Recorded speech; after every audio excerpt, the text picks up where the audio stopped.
May kaugnayan umano sa BIFF ang isa sa dalawang namatay sa pagsabog ng bomba sa Pikit, Cotabato, batay sa intelligence records ng PNP. Hinigpitan na rin ang seguridad sa bayan kasunod ng pagsabog. Saksi si Ian Cruz. Dahil sumabog na ang dala nilang bomba pasado alas 6 kagabi sa Pikit, Cotabato, dead on the spot si Asraf Muhammad.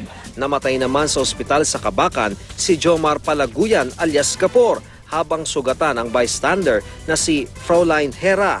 Inaalam pa kung anong klaseng bomba ang sumabog. Sabi ng Task Force Pikit, tinugis ang dalawa matapos umiwas sa checkpoint at dumiretso sa barangay Ladinga na kilalang takbuhan umano ng mga kriminal sa Pikit. Batay umano sa PNP intelligence records, miyembro dati si Palaguyan ng MNLF Miswari faction na may kaugnayan umano sa Bangsamoro Islamic Freedom Fighters. Time na merong namamatay sa kanila, merong casualty sa kanila during a law enforcement operation or an encounter, or even if sila yung nanghaharas doon sa ating detachment at sila ay nalalagasan na may namamatay, may nasasaktan, yun ang kanilang ginagawa. They conduct retaliatory action.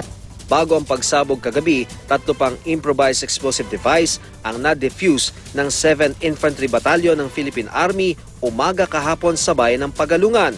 Natagpuan ang mga ito sa Tower 25 ng National Grid Corporation of the Philippines sa Barangay Layog at itinuro ng caretaker ng Tower 25. Kabilang sa mga na-recover na bomb components IED ay 3 60mm mortars, 3 improvised blasting caps, cell phones na triggering device at 15-meter electric wire.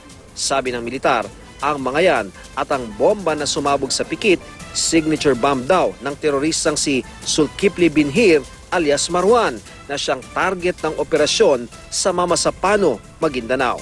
Ang marunong gumawa ng bombang yun ay identified na yung grupo ni na Marwan. It's a cellphone detonated IED. Dahil sa nangyari, naghigpit pa sa pagbabantay ang mga otoridad. Pero ang mga residente nangangamba, pati mga negosyo apektado.